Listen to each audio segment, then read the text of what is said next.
Bismillahirrahmanirrahim. Now we are going to learn how to use simple calculation in MS Excel.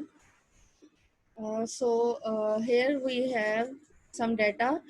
यहाँ पे कुछ data मैंने students का enter किया हुआ है. अब मैं यहाँ पे आपको सम, एवरेज, मिनिमम और मैक्सिमम का फंक्शन यूज़ करना सिखाऊंगी. ठीक है. अच्छा जी, यहाँ पे सबसे पहले आप क्या करेंगे, इसी तरह से एक टेबल बनाएंगे और उसके अंदर प्रॉपरली डाटा एंटर करेंगे.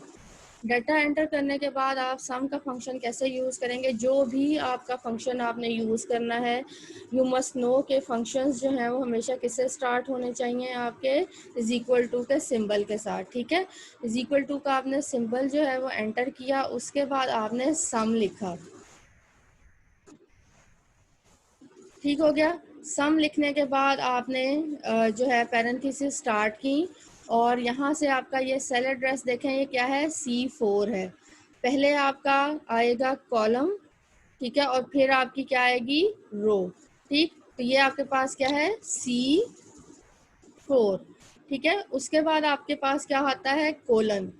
कोलन क्यों यूज़ करते हैं, जब हमने रेंज बनानी होती है, रेंज ऑफ सेल्स बनानी होती है कि यहाँ से स्टार्ट करो और यहाँ तक लेकर जाओ, तो आप कोलन यूज़ करते हैं.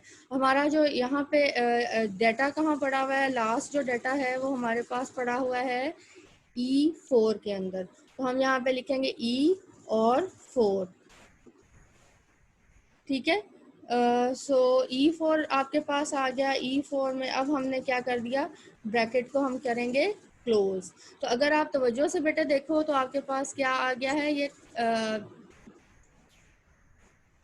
अच्छा जी, ये आपके पास अब क्या है, हाँ जी, ये आपके पास हाईलाइट हो जाता है और अब आप एंटर प्रेस करेंगे तो डेफिनेटली आपका क्या आ जाएगा, रिजल्ट आ जाएगा. चलें जी, एंटर प्रेस करते हैं तो ये आपके पास रिजल्ट आ गया. अच्छा जी, अब यहाँ पे आपके पास जो रिज़ल्ट आया है, आप इसको क्या कर सकते हैं, अभी तो सिंपल जो है वो कहाँ पे है, आपका रिज़ल्ट एक कह लो कि आपके पास सेल के अंदर आया है. तो अब यहाँ पे आप क्या करेंगे, इसको सिलेक्ट करें, ड्रैग करें और ड्रैग करके जो है, ये प्लस का सिंबल होपफुली आपको नज़र आ रहा है. ठीक है. तो ये ड्रैग करके जब आप बेटे नीचे लेकर जाएंगे तो ये ऑटोमेटिकली सब में ऑटो कैलकुलेट हो जाएगा. तो देखते हैं कि ऑटो कैलकुलेट होता है या नहीं होता. ये देखें, सब में आपका रिजल्ट जो है वो कैलकुलेट हो गया. अच्छा जी, एक चीज़ का बेटे यहाँ पे आपने ख्याल रखना है और वो क्या है आपके पास, कि आप लोगों ने सेल्स प्रॉपरली सेलेक्ट करने हैं. अगर प्रॉपर सिलेक्शन नहीं होगी तो रिज़ल्ट भी ठीक नहीं आएगा आपके पास. अच्छा जी, उसके बाद आपके पास आ जाता है जो दूसरा फार्मूला आपने यूज़ करना है, वो है एवरेज का. तो ऑटोमेटिकली यहाँ पे क्या करेंगे, यहाँ पे लिखेंगे इज इक्वल टू का साइन. ठीक है. जब भी आपने फंक्शंस यूज़ करने हैं तो आप इज इक्वल टू का साइन से स्टार्ट करेंगे. अब लिखेंगे AVERAGE, एवरेज. ठीक है. अब जो एवरेज है यहाँ से सेलेक्ट किया आपने, ये देखें आपको नज़र आ रहा है. ठीक है. अब आपने स्टार्टिंग उसका सेल एड्रेस है, तो अगर दूसरा मेथड क्या है कि आप, एक तो था कि टाइप कर लें, दूसरा यहाँ से सेल सेलेक्ट करें, उसके बाद डालें कोलन. ठीक है. और उसको कहाँ तक ले जाएं, ये देखें, ये मैंने सारे सेलेक्ट कर लिए और उसके बाद मैंने ब्रैकेट को क्लोज किया और मैं क्या करती हूँ, एंटर प्रेस कर देती हूँ. तो ये देखें कि मेरे पास ऑटोमेटिकली क्या कैलकुलेट हो गई है, एवरेज. ठीक है. मैंने ऑलरेडी इसको यूज़ किया हुआ, इसलिए ये ऑटो फिल के थ्रू क्या कर देता है, फ़ौरन से कैलकुलेट कर देता है. अब ये देखें, इसको जब आपने सेलेक्ट किया सेल को, तो यहाँ पे ये प्लस का सिंबल आ जाएगा. ठीक है. इसको कहते हैं ऑटो फिल. अब हम कौन सा फीचर यूज़ करने वाले हैं, ऑटो फिल. अब ये देखें, इसको मैं ड्रैग करके आहिस्ता आहिस्ता नीचे लेकर आ रही हूँ, तो ये मेरे पास क्या आ गया, ये देखें, सारी एवरेज जो है वो कैलकुलेट होकर मेरे पास आ गई. ठीक. तो हमने अभी तक क्या सीखा, एक सम का फंक्शन लगाना सीखा और दूसरा कौन सा फंक्शन सीखा, एवरेज का. इसके अलावा मैंने आपको क्या बताया कि आप ऑटो फिल यानी ऑटोमेटिकली जो है वो फार्मूला कॉपी करने का तरीका भी आपको बताया, दोबारा से समझ लें. ये देखें, यहाँ पे आपने पहली सेल में फार्मूला लगाया, उसके बाद ये प्लस का सिंबल आया, इसको ड्रैग करके आप नीचे ले आए, तो ये देखें ऑटो फिल फीचर जो है अप्लाई हो गया और ये ऑटो फिल के साथ आपका सारा रिजल्ट कैलकुलेट हो गया. तो basically this saves your time a lot. अच्छा जी, उसके बाद आगे देखेंगे अब हम मिनिमम का जो है फंक्शन लगाना सीखते हैं। अब वो कैसे होगा?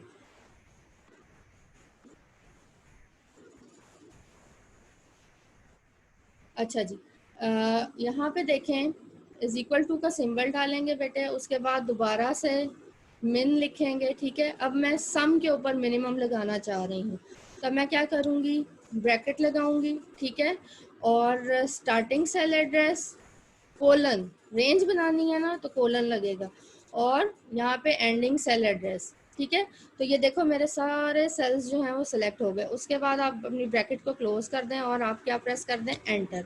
अब एक चीज़ का ख्याल रखिएगा कि पूरी लिस्ट में से कोई एक ही नंबर आपके पास मिनिमम होगा। जैसा इस पूरी लिस्ट को अगर हम तवज्जो से देखें तो हमारे पास क्या है, 17, ऑल दो दफ़ा आया है लेकिन है तो 17 नंबर, तो वो मिनिमम नंबर है। ठीक, अच्छा जी, उसके बाद आपके पास अब आप मैक्सिमम का अगर फार्मूला यूज़ करना चाह रहे हैं तो कैसे होगा, आप इज इक्वल टू लिखेंगे। अच्छा जी, इज इक्वल टू लिखने के बाद आपके पास क्या होगा, यहाँ पे लिखें मैक्स। ठीक, और पैरेंथेसिस को स्टार्ट करें, और उसके बाद अब इसी तरह से दोबारा सम के ऊपर ही आप फॉर एग्जांपल अप्लाई करते हैं, तो स्टार्टिंग है सेल एड्रेस कोलन। ठीक है, रेंज बनानी है तो क्या लिखेंगे, कोलन, और फिर एंडिंग सेल एड्रेस।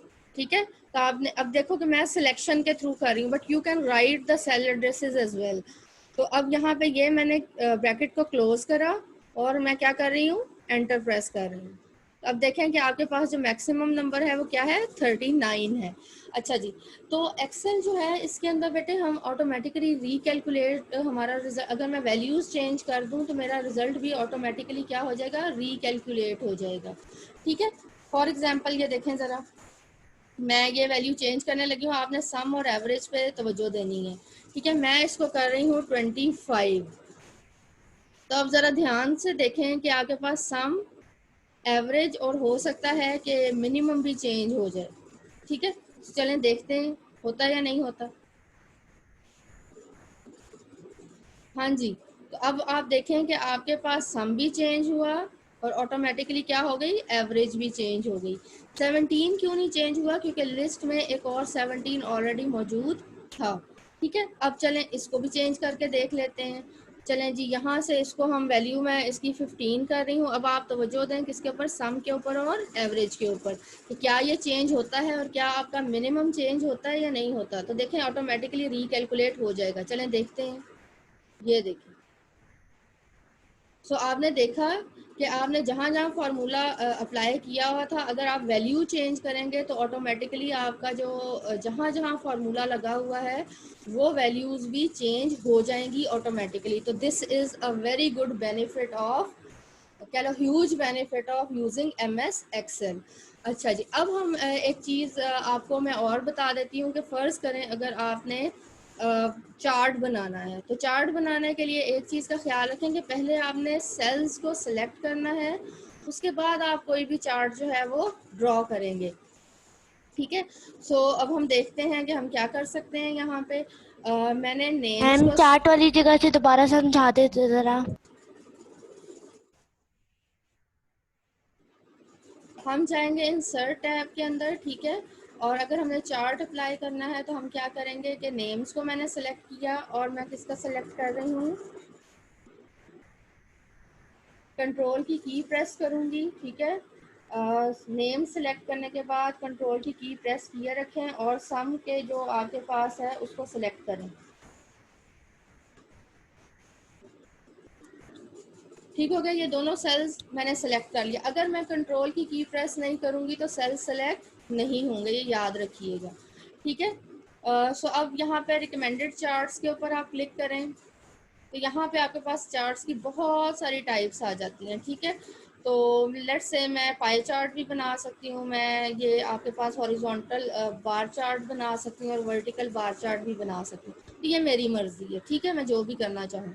तो अब हम यहाँ से लेट्स से पाई चार्ट अगर मैं सेलेक्ट करती हूँ, सेलेक्ट किया और उसके बाद मैंने इसको क्या कर दिया, ओके।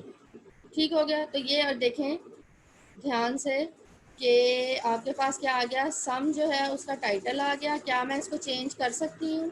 ठीक है, बिल्कुल कर सकती हूँ। अगर आप स्क्रीन के ऊपर तवज्जो से देखें तो ये देखो, आप इसको फिल भी कर सकते हैं। आप इसका साइज़ जो है वो इंक्रीज़ डिक्रीज़ जो भी करना चाहें, कलर अगर आप चेंज करना चाहते हो, मैं इसको फॉर एग्जांपल अगर रेड कर दूँ, ये देखें ज़रा, यानी you can change it according to your wishes. ठीक हो गया। अच्छा जी, करना है कर लें, नहीं करना है ना करें।